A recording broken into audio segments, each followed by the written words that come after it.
graph the hyperbola in standard form. Here we have negative x squared over 16 plus y squared over 25 equals 1.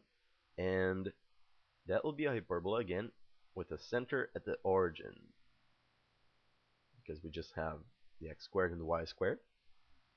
And I'm just going to quickly rewrite the 16 as 4 squared, and the 25 is 5 squared.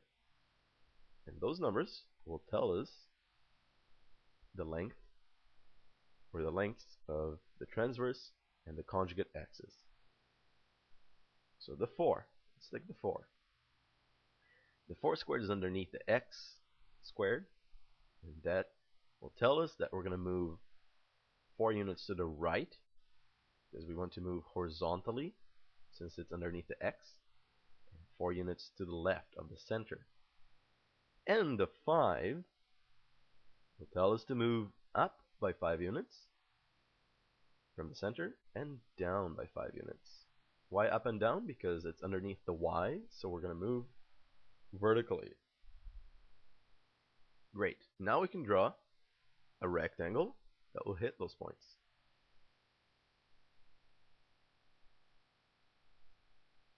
Right there. And of course, we're going to draw the asymptotes. Of course, the rectangle is not a part of the graph of the hyperbola. It will just assist us to draw the asymptotes. That is the first asymptote, and it just needs to go through the edges of the rectangle. And this is the other asymptote. That's it. Great. So we have a negative x squared and a positive y squared. Since the y squared is positive, that will tell us that the vertices are on the vertical axis.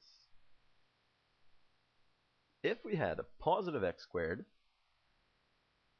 these would be the vertices. Great. Now we can already finally draw our hyperbola after all that work.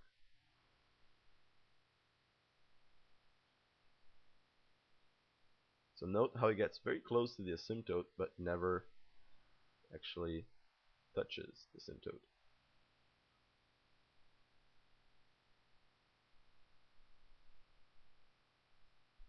It's supposed to be very symmetrical. I'm not doing a fantastic job though with my software. But yeah, actually that wasn't too horrible. Let's try underneath.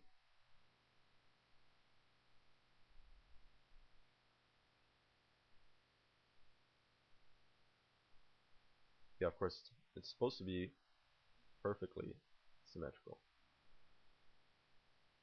There we go. So the red lines represent the hyperbola, and that's it.